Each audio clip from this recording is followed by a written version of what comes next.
یو شیخ خو ښځه ډېره ورانه ویل په بو زیارت له مې بوزه هغه مولیانو مسله کړې ده مولیان د خدای په توپ وله خیال امراغه مولیان ویل زه مولیانه نه یم دا اولیاء خلق نه مني کافر شیخ تله ده په بوله صاحب خزه بوتلا کوزړای په سر ده په سوکه کې ولا دغه ور کړی دي دا واخه او صاحب د مخ کې ده او خزه ور پسې ده او ماشومان ور پسې چرته تله شیخ صاحب دا کور والا خپو کې بعد لمنه وای دا سکه خزه پیرا ټوب کړی چې ولی سکه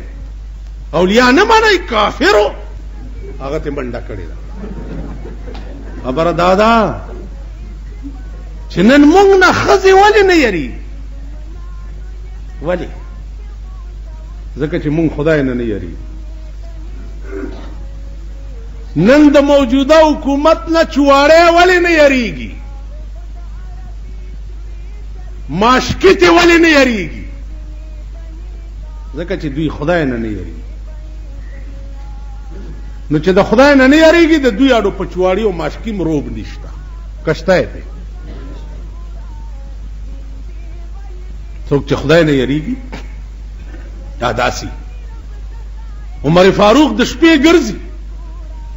یو کور کې جګړه ده د شپې ګرځېده خو څه کوي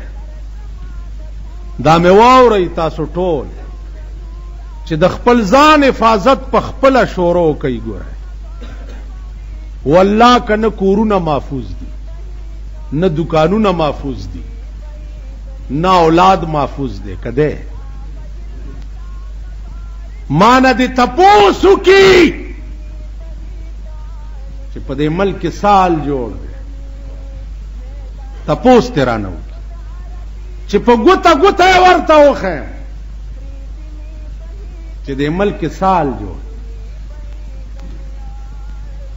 هیڅ شی محفوظ نه سوداګانی کیږي لګیا د سرونو سودا کیږي د موټرو سودا کیږي د لارو سودا کیږي د ځان سودا کیږي سوداګانی کیږي ټوکی دي د حکمران پړه کې د خدای یاره قسم په خدای دی چې ته مانا په وم تل کې بچ نشي دا عقل نه مانی چې د یو حکومت ته 2 لک انټيليجنس او هغه ته په ملک د سم او د کوک پته نه لګي دا عقل نه مانی زبا حکمران 2 لک محکمې به مالاندې کار کوي او زبا سمو کوګ نه پیژنه زم چې تا د شپې خوب لیدلې یو ما ته پته ونه لګي نوم زه اهل نیم د دې چې زه د ملک حکمران شم کدا څه نه ده حکومت ته دا ویل جایز نه دي چې هغه وي هغه زه خبر نه ولې خبر نه زب کور پروتم زما د کور دروازه به لري زب ودیم او زما دروازې ته به څوک نږدې ناراضي هغه ته د حکومت کولو اهله کني ته د حکومت کولو اهل نه زبروانم سره ضرب مې داسې په لاس کې نیولي د شپې په 2 بجې که زما د لاس ته چا کاږه وکته نو ته د حکومت کولو اهل نه او کنا زر مې نیولي او کور ته ورسېدم نو ته د حکومت کولو اهل توکی دي د ملک حکمرانی کول وجه څه ده چې دا تبعی جوړه ده وجه ده چې دوی سره د ملک او د قوم غم نه دی دوی سره د ځان غم تاسو وای بسم الله الرحمن الرحیم چې دا څومره منبران پاس شوي دي دی وخت کې د قوم غم ور سره دی که د خپل وزارت غم ور سره نو چا سره چې د ځان غم یا بستا غم څو اوس لا په بل طاق کې دي دا د کمیټې کونسلران هم دي او صوبایي وزیران ممبران شویم دي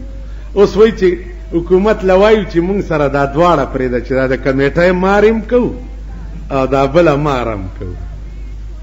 حکومت ورته یو بکې یو به پرېږدې که نه دی وایي نه نه دا دواړه را سره پرېږده تیاره تیکه مې ولې خولې نه وباسي عمر فاروق غوږونیو یو کور کې جګړه ده دننه مور لور ته وایي چې هله بچیه دې پایو کې اوبه واچوه هغه ورته مور عمر فاروق آرډر کړی دی چې پایو کې به اوبه نه اچوئ که چا واچولې سزا به ورکړو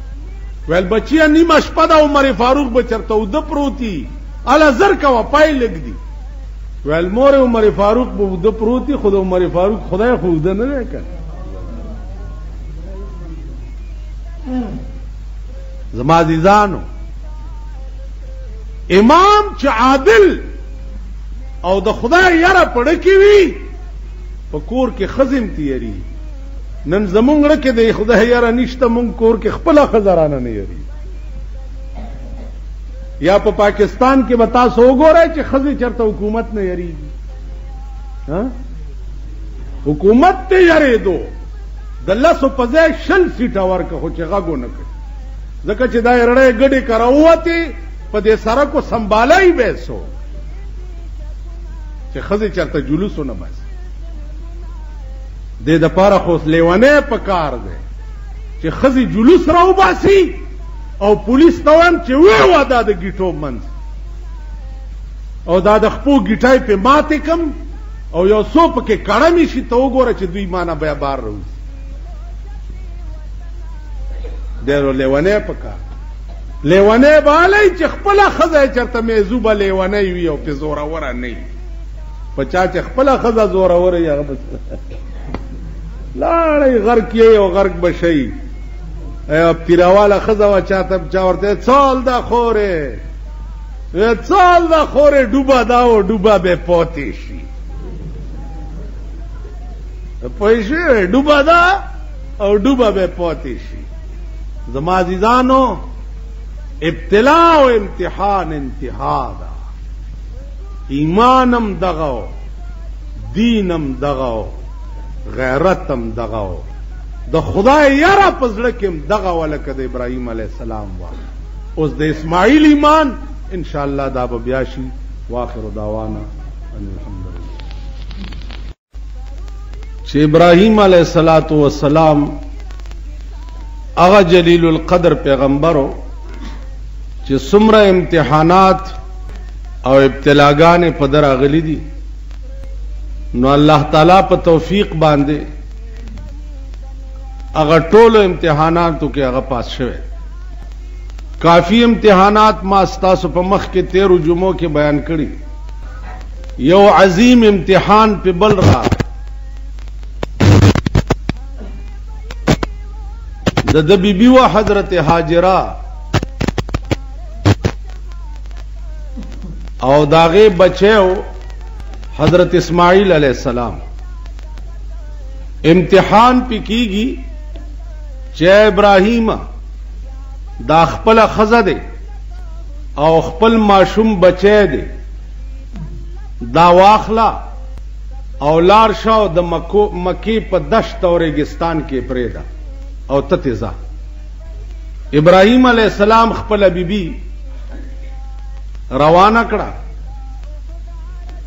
د شام نه مکه تراوستا مکه په دغه وخت کې د غرونو په منځ کې یو وادي او یو خوړ داو د آبادۍ نوم او نشانم پکې نو بیت الله شریف سره په خوا کې د آب زمزم کوه چې دی په دغه ځای کې حضرت هاجره کینولا او زوی ولغې کې ورک او دې روان شو نه خلق شتا نه آبادی شتا هیڅ شی په میلونو کې په درک کې نه ښکاري عزیزانو تاسو اندازه وکړئ چې دغه وخت کې چې ابراهیم علیه السلام خپل بیبي او د غېږې ماشوم په دغه دشت او بیابان او ریګستان کې پرېښو او دې ته روان شو چې د پړه بس تیرېده بیبي ورپسې رستو نه आवाज وکړو چې ابراهیمه چرته ځې؟ وی چې تاسو مې پرېښوئ او زه درنه لاړم. ورته وی چې په خپله اراده که خدای درته ویلی دي؟ هغه ورته وی چې بیبي د خدای دغسې حکم دی چې دا مور او زوی په دې بیابان کې پرېږده او ته تې ځه. انتها ده بالکل د دغه امتحان. بیبي هاجرې ورته وی چې ښه ده خدای په امان. کوم خدای چې زمونږ د پرېښودو دلته حکم کړی دی هغه خدای به دلته زمونږ حافظ او ناصر وي. ابراهیم علیه السلام تلاړو شام ته او دا د بچی سره په دغه بیابان کې ناسته ده. د عربو ګرمي ونه نشته، بوټی نشته، هیڅ نشته. اسماعیل علیه السلام تږی دی. بیبي هاجره منډې را منډې وایي چې خدای اوس چرته اوبه پیدا شي چې دې ماشوم ته لګې وه. دا صفا مروه چې نن پکې حاجیان سعی کوي دا یو دوه غونډای وي او دا دوه غونډو په دا منځ کې بیبي هاجرې او ترې منډې ووالې. که په صفا به و ختم اوبه په درک نه ښکارېدې او که په مروه به و ختم اوبه به نه ښکارېدې. اوه ځله دې بیبي دغسې منډې د دې صفا مروه په دې منځ کې ووالې او آخر نا امیده را روانه شوه چې بچی به مې د تندې هلاک شي. د خدای غیرت او داغه د رحمت جوش ته وګوره. جبرائیل علیه السلام ته ووی چې ورشه او د دې اسماعیل په دې خپو کې یو چینه راوباس. جبريل راغی او د اسماعیل علیه السلام د خپو مخې ته چینه راوویست. بیبي هاجره چې رااله نو د اسماعیل علیه السلام د خپو مخې ته اوبه خوټ کېږي. چې اوبه خوټ کېږي نو دې زر زر شګې راغونډې کړې چې دا خو اوبه راوخوټ کېدې، هسې نه چې اوبېږي او خلاصې شي. زمونږ خو دلته عمر دی نو ګیر چاپیرې ته نه داسې دیوالګۍ ووالو چې دا اوبه محفوظې شي چې زمونږ پې وخت تېر شي. او د اوبو ته یې ووایي چې زمزم عبراني ژبه کې زمزم ویلی شي ادرېږه ته، پښتو کې ادرېږه، اردو کې ٹھہر جاؤ، عربی کې قم او عبرانی ژبه کې زمزم. اوبه ودرېږي. رسول الله صلی الله علیه وسلم به فرمایل چې الله دې رحم وکړي په بیبي هاجرې باندې، کدی دې اوبو ته زمزم نه وی ویلې نو دا کوه به بدلې او ډېره لویه دنیا به خړوب کړې، سم سیند او دریاب به ته جوړ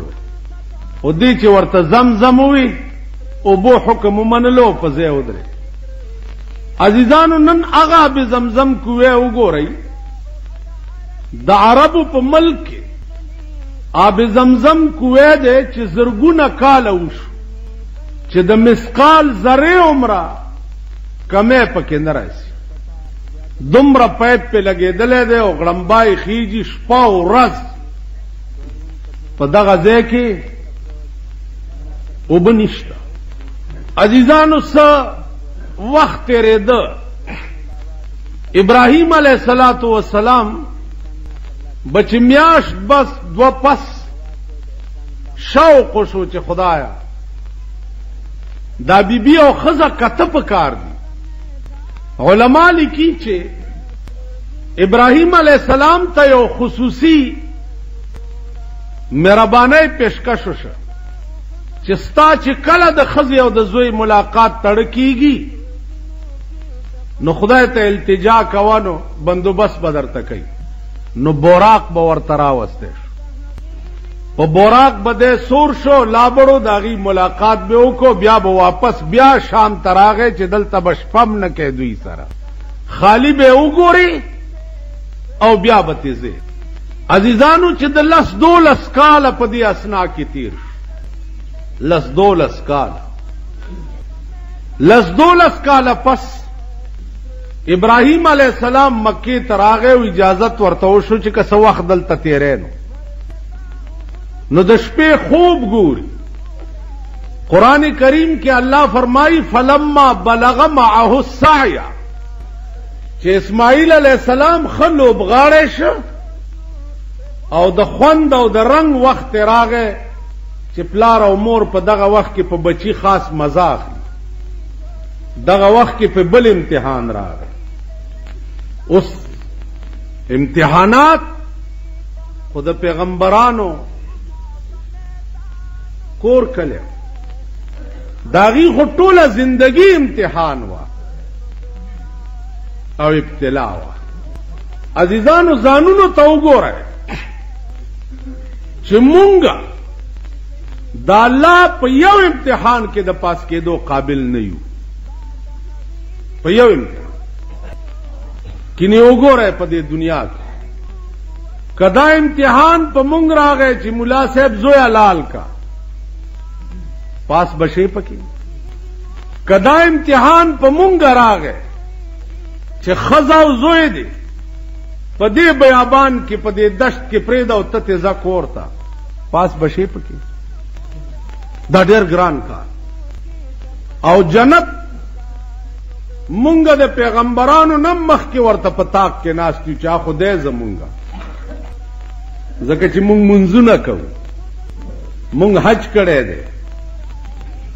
سوچ کوئ کراغه دا امتحان او دا ابتلا بیا بدر ته ویم چې کربها دنیا به فیل شي. کربها دنیا کې وګورئ معمولی غوندې امتحان در باندې راشي. سالم جوړ کړي